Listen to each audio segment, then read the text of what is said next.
ANA eLearning Academy is brought to you by CDN Graysheet, a trusted source of rare coin and currency valuations since 1963.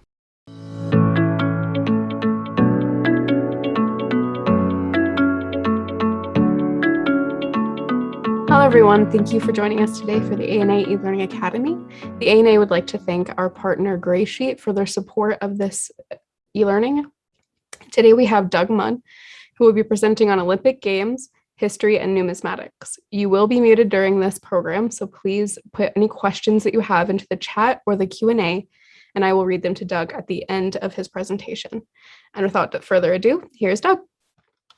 Well, happy lunchtime, everybody. I hope you're all enjoying yourselves on this nice day. Today, we're going to talk a little bit about the Olympic Games.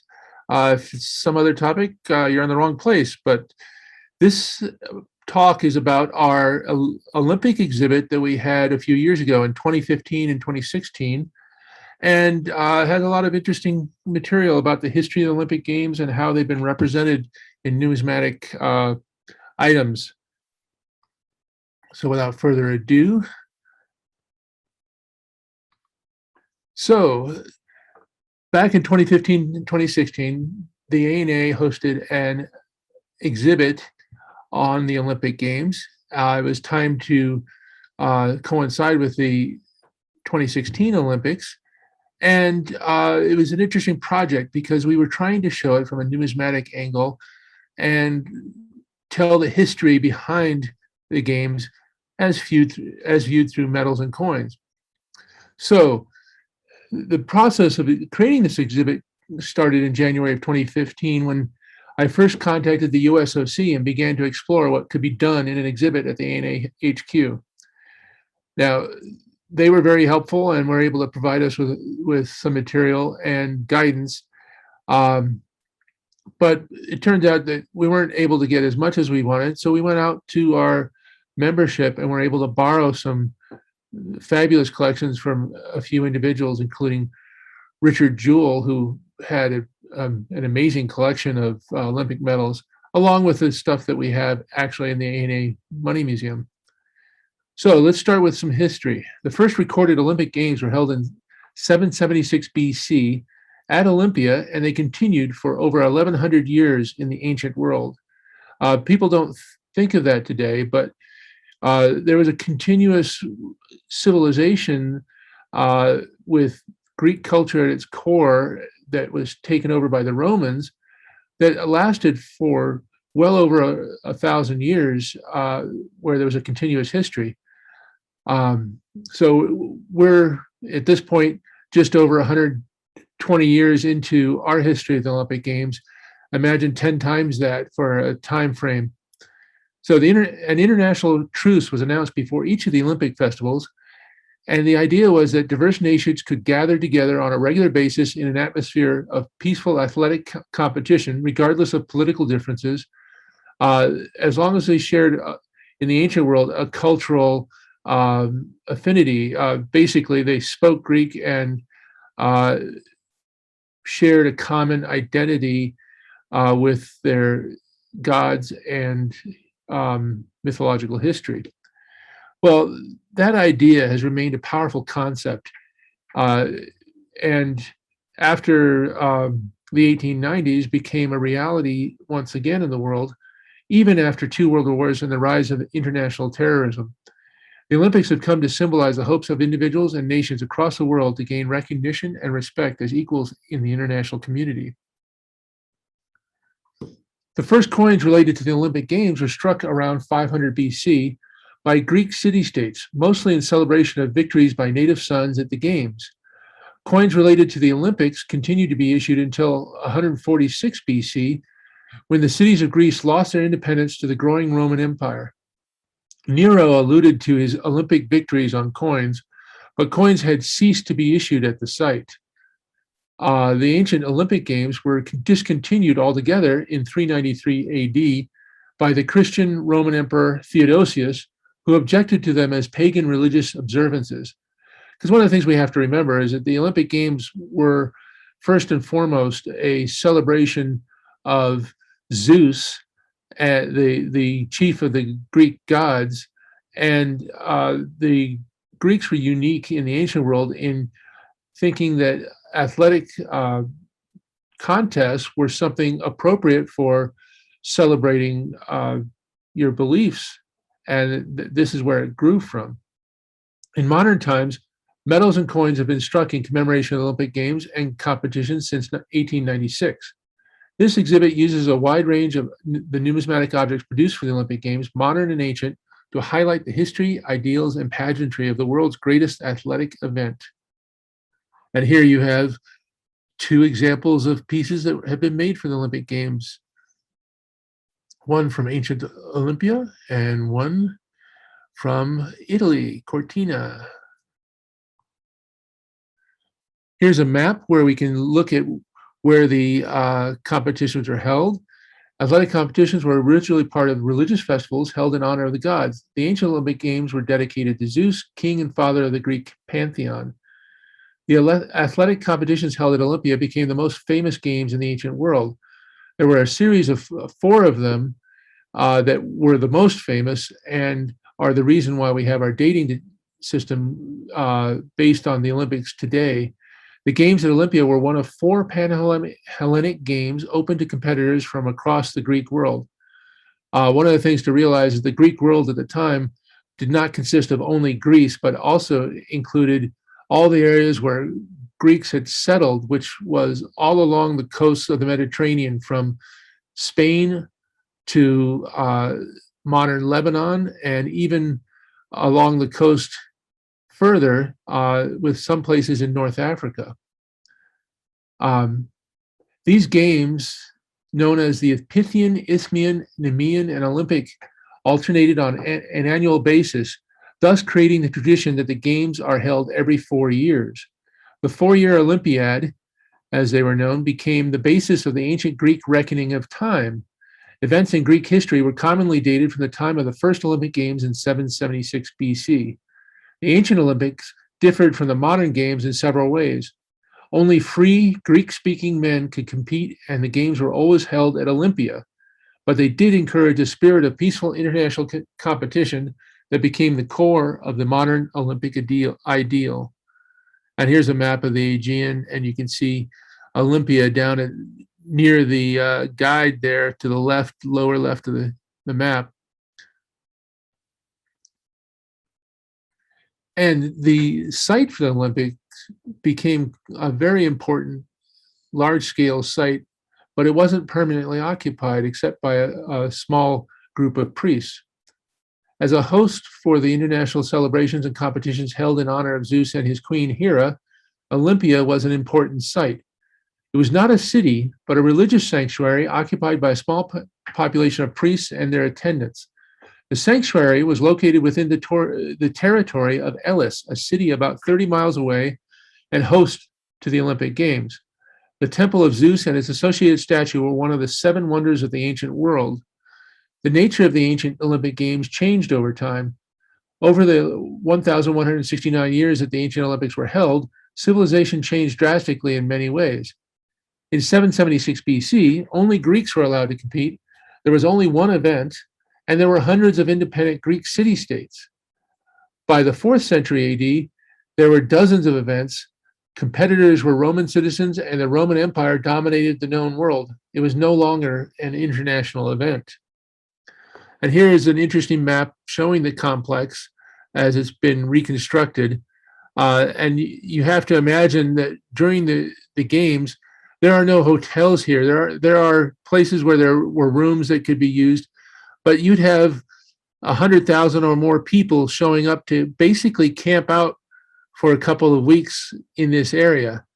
So this would have been very, very crowded and quite a rowdy sight during the games.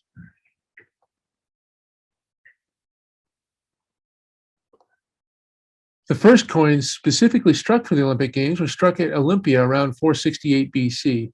These coins were designed to enhance the prestige of the sanctuary and meet the needs of the athletes and pilgrims while the festival was held.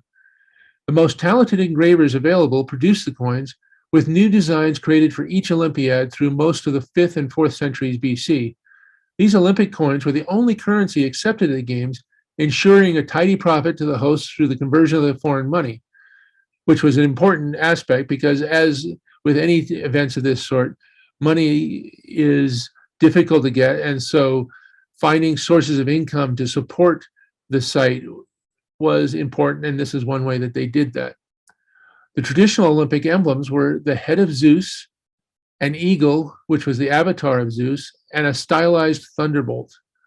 The ancient thunderbolt doesn't look like the thunderbolt we have today, but it looked like, basically, if you look at the coin on the right, the reverse of it has a stylized thunderbolt right between the letters F and A. It was called a fulmen in the ancient world. The principal denomination was a silver stater that continued to be issued until the Roman conquest of Greece in 146 BC. But other denominations were produced as well, including drams, hemidrams, and obols. These coins were supplemented by the later 5th century by coins featuring Hera, Zeus's consort, whose temple was also at Olympia. Each Olympiad featured a new issue of coins for use exclusively at the event. Coins from the previous Olympiads would be counterstamped for a fee for use at the current games. And here you see two examples. The one on the left has Hera with an eagle, and the one on the left has the eagle as the obverse and a fulmen, the thunderbolt that was carried by Zeus.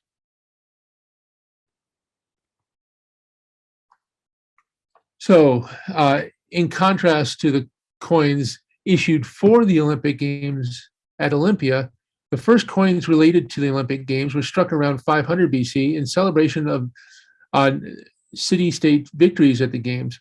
Sicily, an island colonized by Greeks, was famous for its agricultural wealth and horses. The depiction of a victorious chariot was introduced at Syracuse during the late 6th century BC and became a common image on Sicilian coinage for centuries. Now, Sicily became especially known for horses because it had a lot more open space, large fields compared to the Greek homeland, which is characterized by small flatland areas where the cities were produced, all divided by mountains in most cases, except for in northern Greece. So very early on, the Siciliot Greeks, the Greeks that settled in Sicily from about the 9th century BC, started to expand and became famous for their agriculture and their horses because they had the large fields. Naturally, they began to win chariot races eventually as they bred better and better horses. Another Sicilian city, Messana, adopted its own Olympic symbolism after King Anaxilos won the Olympic mule cart race in 484 or 480 BC. This achievement was celebrated on Messenian coins for decades. Now, a mule cart race sounds strange, as do chariot races, but the owners of the mules or the horses were given the credit. The driver could or could not be the owner, but it was the owner that was given the medal and the accolades. Philip II of Macedon celebrated the Olympic victory of his horse in 356 BC by minting silver tetradrachms that featured the head of Zeus and a victorious horse and rider.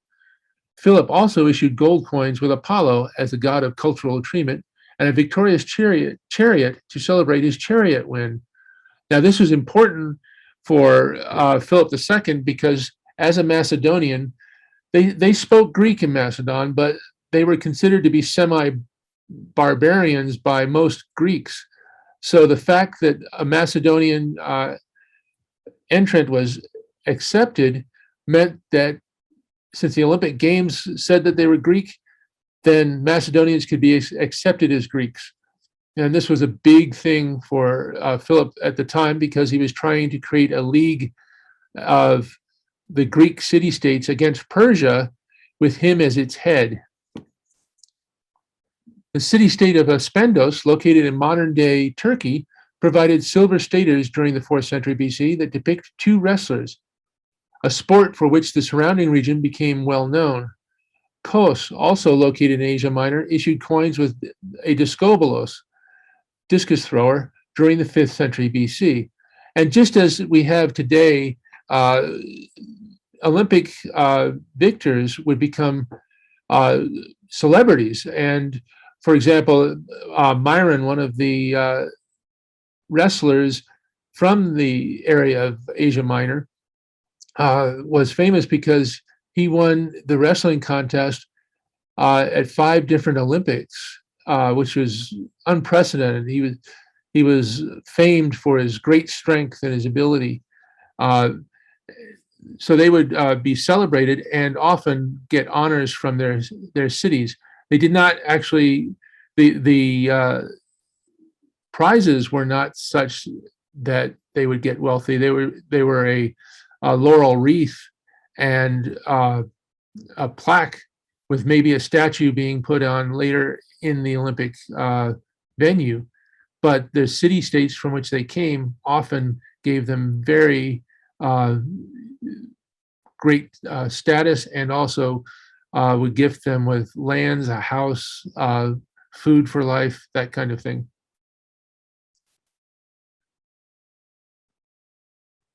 Now, here are the ancient coins with Olympic themes on them.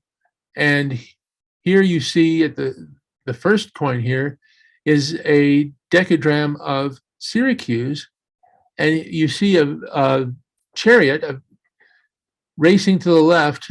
This is considered to be an artistic masterpiece because you have the 4 horses of the chariot all moving in sync, but in slightly different poses.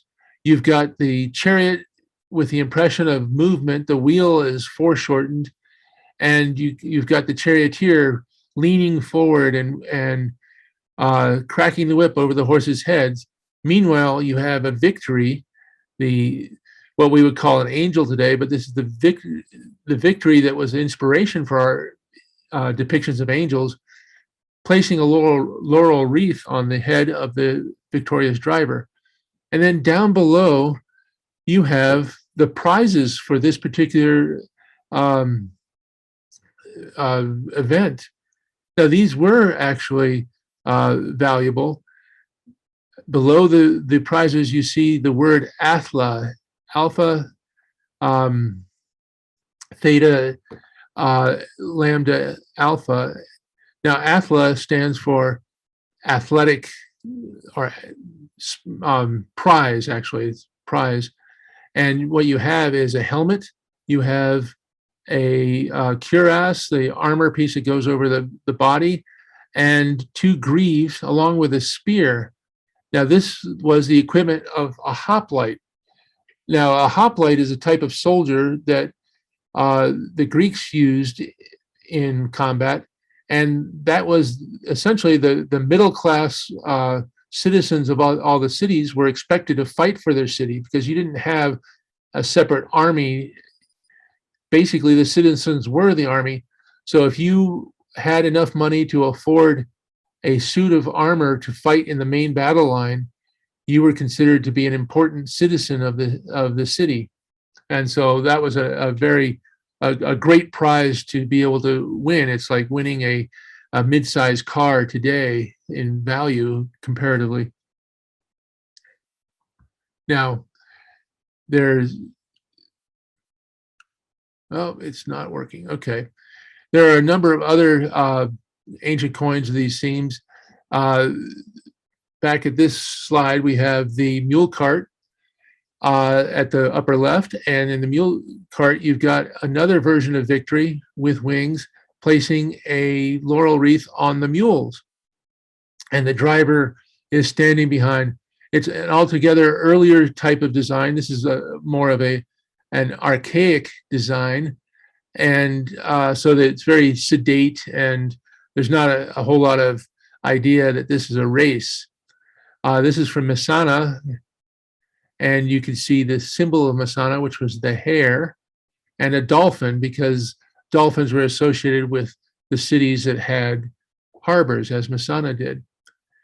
To the right, upper right, is another version of that decagram, except in this case it's a tetragram, a smaller coin. Then we have the coin of Philip, the tetragram of Philip, with the head of Zeus, with perhaps some of the features of Philip, but it is intended to represent Zeus. And Zeus is crowned with a laurel wreath. You have the horse that won the race on the reverse, and you can see that the rider is a young person, a small rider, just as you have today with horse races. You want the lightest possible rider on there. And the rider is carrying a palm branch, another symbol of victory. And the wording is Philippou, of Philip. And then you have the decagram of Syracuse again. Now we'll move on. So after 1100 years, that tradition ended, but it was remembered. In the 19th century, the French scholar Pierre de Frédy, Baron de Coubertin, revived the idea of the Olympic Games in 1892 at an international sports conference held in Paris. The International Olympic Committee was formed in 1894, and 2 years later, the first modern Olympic Games were held in Athens in 1896, over 1,500 years after the end of the ancient Olympic Games. The 10-day festival included events such as foot races, lawn tennis, swimming, diving, fencing, bicycle races, rowing, and a yacht race. Some of these are familiar today, but many of them are not. 43 champions were crowned, with the United States leading the way with 11. The prize for first place, given by the King of Greece, was a wreath of wild olive from the trees at Olympia, along with a diploma and a silver medal. Coubertin was the most important person in the creation of the modern Olympic Games, and Coubertin set the tone for the Olympics for the first 30 years of its existence, with its pageantry, parades, and the idea that the Games can encourage an atmosphere of athletic competition around the world that could transcend war. So here's an example of a gilt version of the first medal for the Olympic Games. It was inscribed in Greek to follow the Greek traditions. And you can see the date, 1896, and basically saying the Olympic Games at Athens.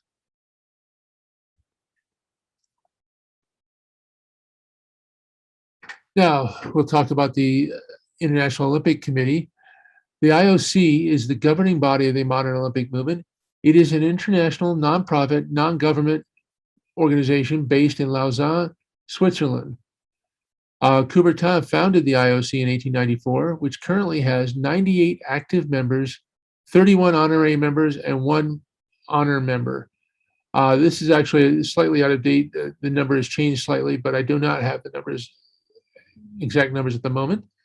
The IOC oversees the collaboration of all entities associated with the Olympic movement, including national Olympic committees, international sports federations, organizing committees for the Olympic Games, athletes, judges, referees, officials, and technicians that make the Games possible. Belonging to the Olympic movement requires compliance with the Olympic Charter and recognition by the IOC. As you can see, some of the elements of the pageantry, the posters from a very early date became very collectible and were always very colorful from each of the games. And then medals have been issued for various purposes. Aside from just the medals for the victors, you had pins and medals that were given to the various participants and to the various officials. And here's one for a jury member, 1900. And then the Olympic flag, which the symbols of the Olympics are very tightly controlled today. It's very hard to get permission to use the Olympic rings. And as an example, here in Colorado Springs, we have the Olympic Museum, which is not directly associated with the Olympics. It's a private museum, and they have not gotten permission to use the Olympic rings. And then you have pins such as this, Olympic Games, Paris 1924, which especially over the last 40 years have become extremely collectible. Now, we move on to politics a little bit, the Olympic Games have always had a political element because of their international character. They became an important neutral ground in the ancient world for leaders to meet, discuss political issues, form alliances, and celebrate military victories. In the modern world, something of the sort occurs without emphasis on the military side. The International Olympic Committee tries to ensure that the Games are free from political conflict, but world politics have occasionally intruded.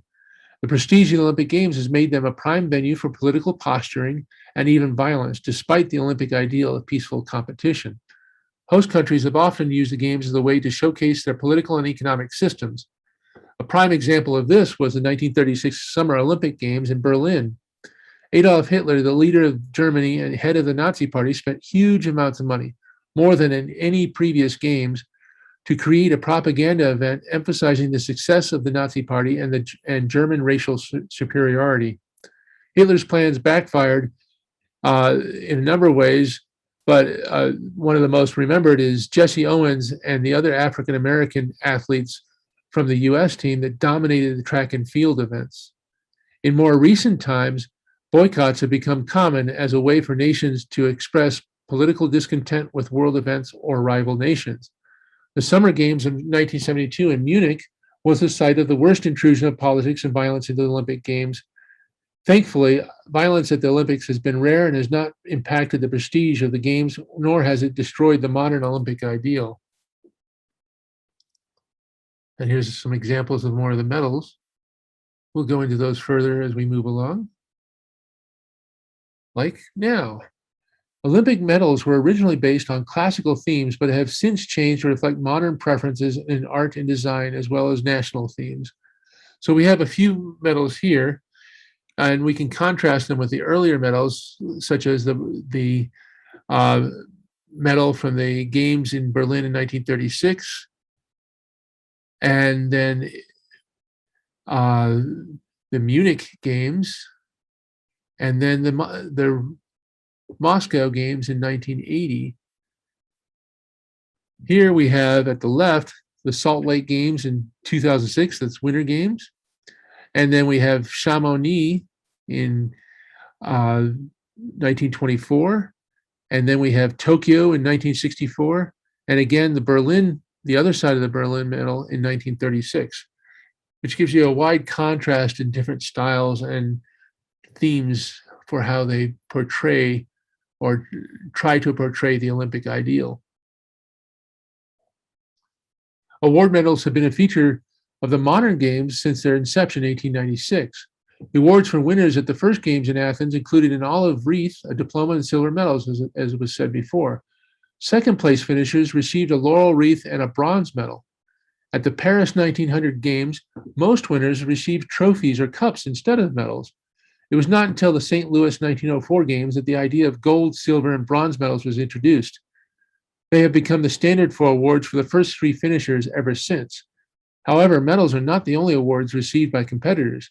The top 8 finishers receive an Olympic diploma, and all medal winners have their names inscribed on the wall of the main host stadium. The designs for the Olympic award have varied considerably over time. In 1928, the IOC established an obverse design by Giuseppe Cassioli for the Summer Olympic Games that became the standard until 2004. The reverse was changed in 1972. The Winter Games have never had a standard design and have shown much more diversity. The IOC has established guidelines for the physical characteristics and distribution of the medals, and final approval for designs which are developed by the host National Olympic Committee is kept by the IOC. Specifications for award medals are developed along with the National Olympic Committee hosting the Games, though the IOC has imposed a set of rules. Recipients, the top 3 competitors receive medals. Shape, usually circular, featuring an attachment for a chain or ribbon. Diameter, a minimum of 60 millimeters. Thickness, a minimum of 3 millimeters. Material, first place, it is composed of silver of at least 0.925 grade, plated with 6 grams of gold. Second place, 0.925 silver. Third place, it is mostly copper with some tin and zinc, worth approximately $3. Event details. The sport for which the medal has been awarded should be written on the medal. And those are the basics for the rules of what the medals need to be. And here we have a couple of more examples of medals. The Atlanta 1996 Games. And then we have a series representing the Salt Lake Games, the Winter Games in 2002. So we have the obverse design and then the reverse design as it appears on the gold, silver, and bronze versions of the medal.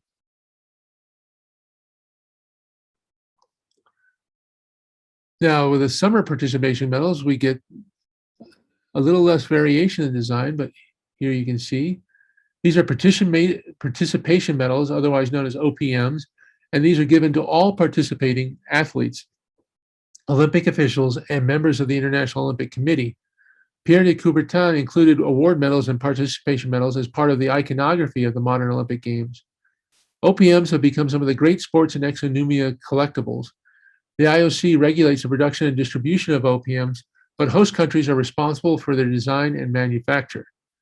Early OPMs for the Summer Games followed classical themes closely, in tune with Coubertin's interest in maintaining a close connection between the modern and the ancient games.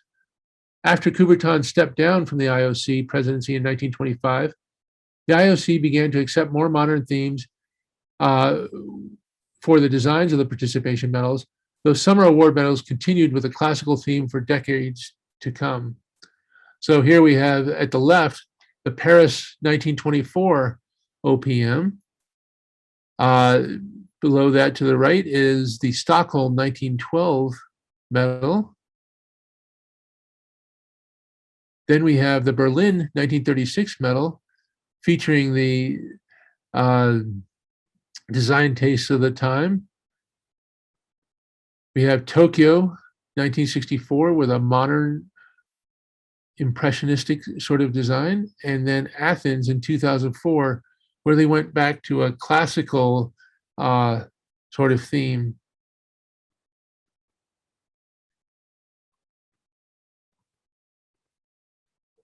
Then we have the Winter Participation Medals. The first separately held Winter Olympic Games were in 1924 in Chamonix, France. Discussions over including winter sports were held early on, but separate Winter Games were not authorized until 1911. They were to be held in 1916, but World War I intervened and caused their cancellation.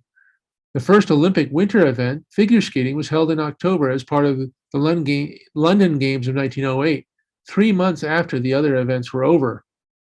The 1920 Olympics in Belgium featured ice hockey for the first time, along with figure skating. At Chamonix in 1924, there were a total of 12 events in 6 sports, in which 16 nations participated.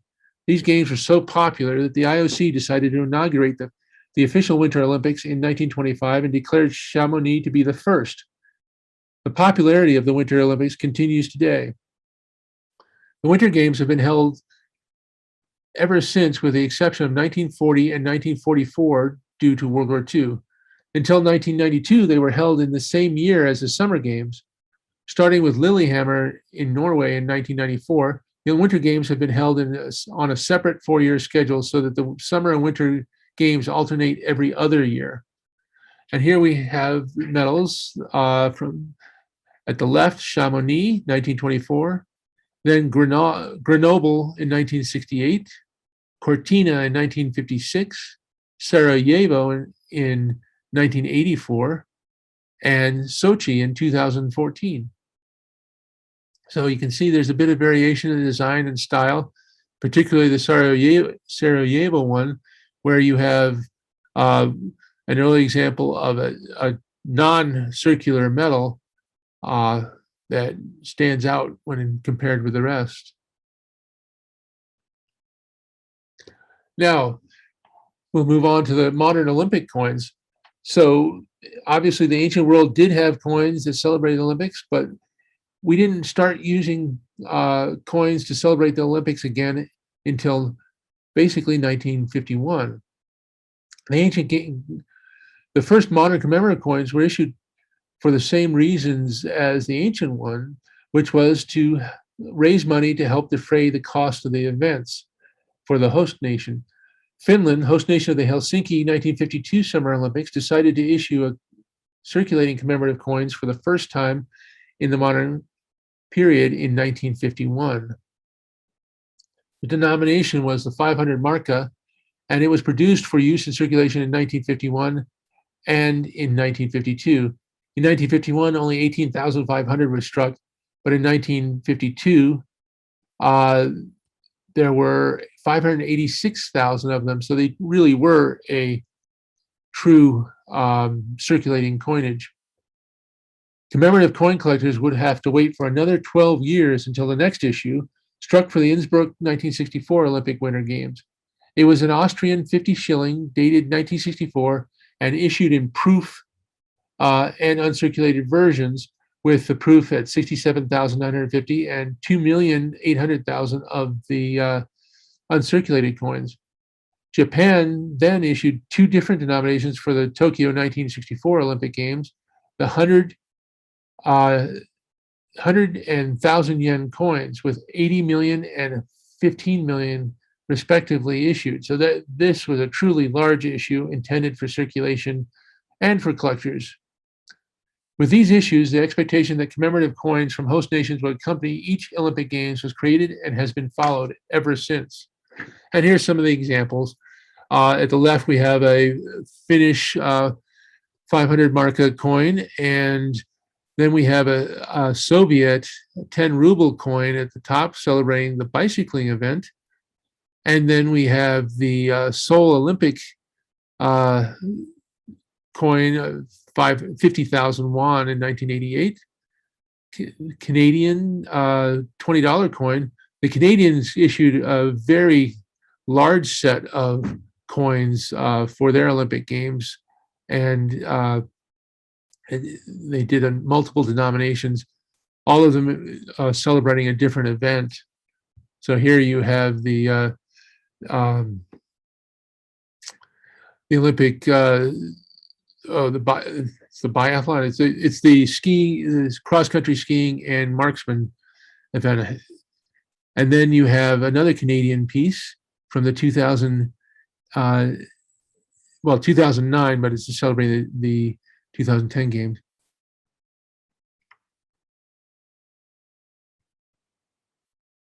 And now we go on to collectibles. The Olympic Games have inspired collectors and athletes since their revival in 1896. And starting with a menu from the International Olympic Committee dinner in 1896 and the issue of commemorative stamps, collecting Olympic memorabilia has become increasingly popular. With the worldwide popularity of the Games over the last century, collectibles of all types are more numerous. So Olympic collectibles can be divided into several categories, starting with award medals. These are quite rare outside of museums or the families of the victors, as in most cases they are not sold, or at best they're donated to national museums as a part of the national sports history. But participant medals, torches, books, pins, posters, photographs, badges, related art, tickets, programs, music, postcards, clothing, mascots, and anything else you can think of associated with the Games have all been collected. So here's a sample of a few of them. Here are some of the pins that are given out to the Olympic participants and people that volunteer or assist in the Games. So you have the 1952 Olympic Games Canada. So these were issued to the Canadian team and people that worked with them. Cortina 1956, and a Team USA for the London Games. And down below that, we have an Olympic buckle from 1948, the Moritz Games. So this was issued to the United States team members and was a belt buckle celebrating the Olympics. Very collectible, hard to find.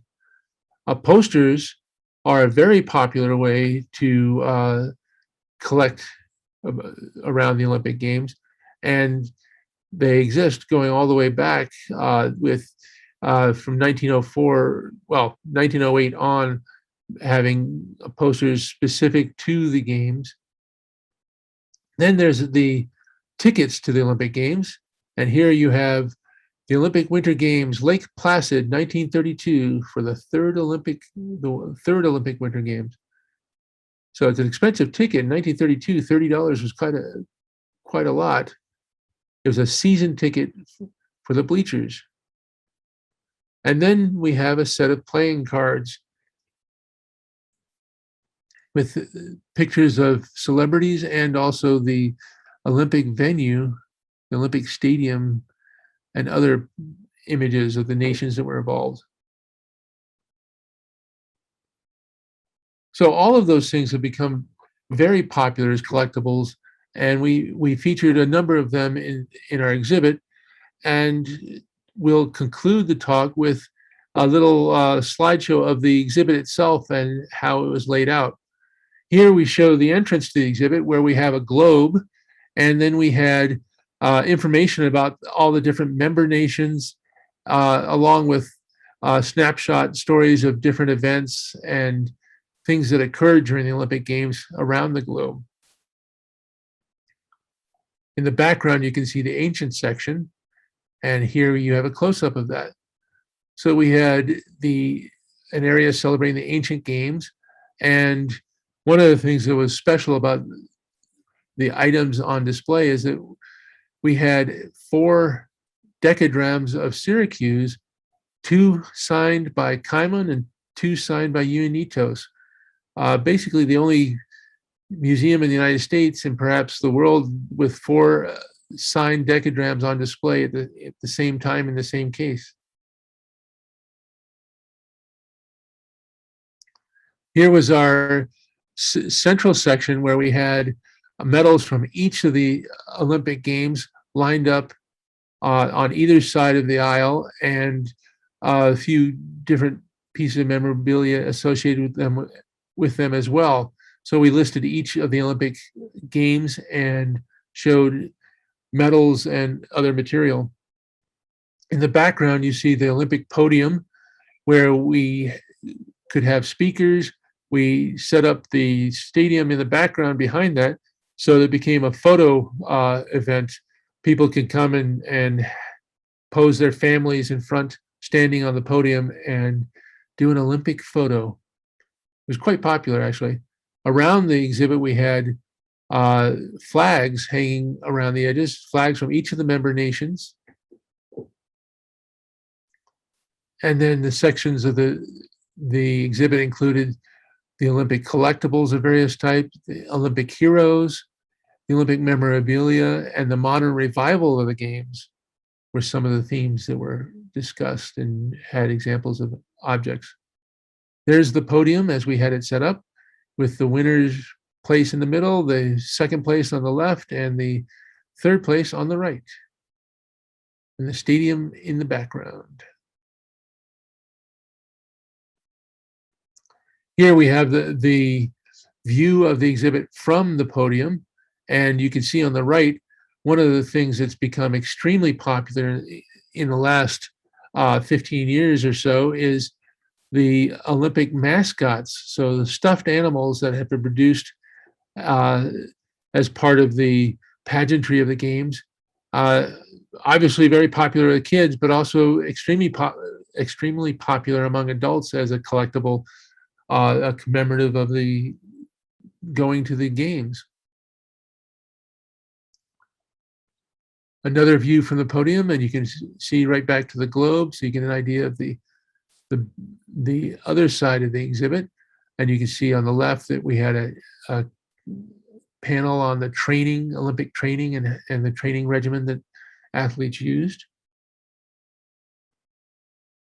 Here we have what we called the Tara Lipinski case. We worked closely with the Figure Skating Hall of Fame that's also located in Colorado Springs, and we were able to borrow Tara Lipinski's dress that she used when she won the figure skating gold at the 1998 Nagano Games. She was 15 years old at the time, so the dress is just tiny. You expect maybe an 11-year-old could could fit it in, and that's about it. But it was a really neat item to be able to show. And to the right of that, we had a little display of the history of ice skating through skates.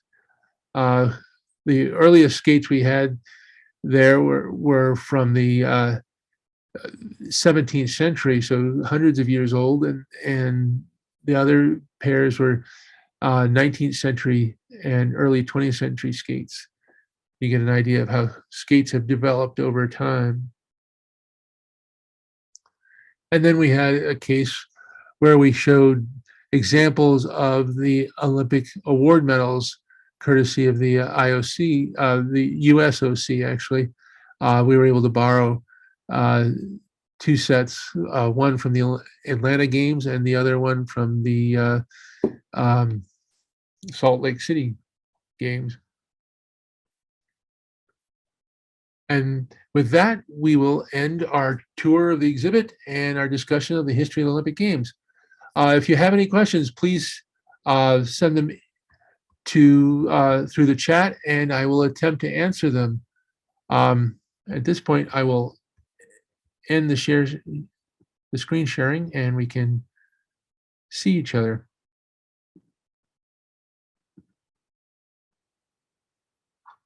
So if you have any questions, please send those to the chat, and we can move forward.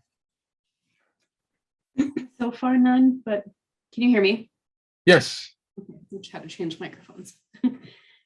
All right, so far none, but if you have any questions, like Doug said, please put them in the chat in the Q&A and I will read them to him.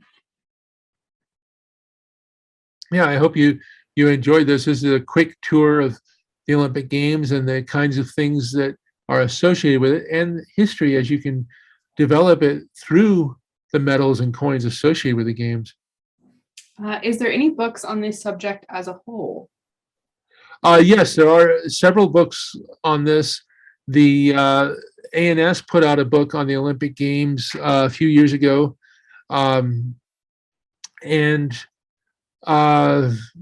there's also the IOC has a couple of books on history of the Olympic Games. But if you do a Google on the medals of the Olympic Games, you will come up with 2 books, and there's several articles that have come out in the last 20 years or so that are quite useful.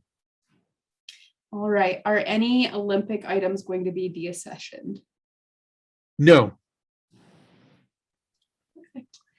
One of the things that in the Money Museum does not have any award medals, for example. Award medals are extremely rare. When I worked at the Smithsonian and the Numismatic collection, we only had, I think it was a total of 4 there, and it's very rare that they come out of the families, and when they do, they normally go to the largest museums or perhaps a local, a university that the athlete attended or something like that. But there are very, very few of them out in public hands. When was the last year that the gold medal was made of solid gold? Good question. I do not have that at the tip of my tongue. They've not consistently been made of solid gold, even when the last year that they made them of solid gold, because the metals changed in composition to some extent and shape. But it was, I believe it was 1984. Let's see, am I correct? It was in the 80s at some point when they produced the last of the solid gold medals that we think of. Perfect. I think that is all for questions. So thank you all for joining us again. And we would like to thank our partner Gray Sheet for their support again. And thank you to Doug for always presenting such wonderful things. And we will see you guys next time. Thank you, Logan. Have a great day, everyone.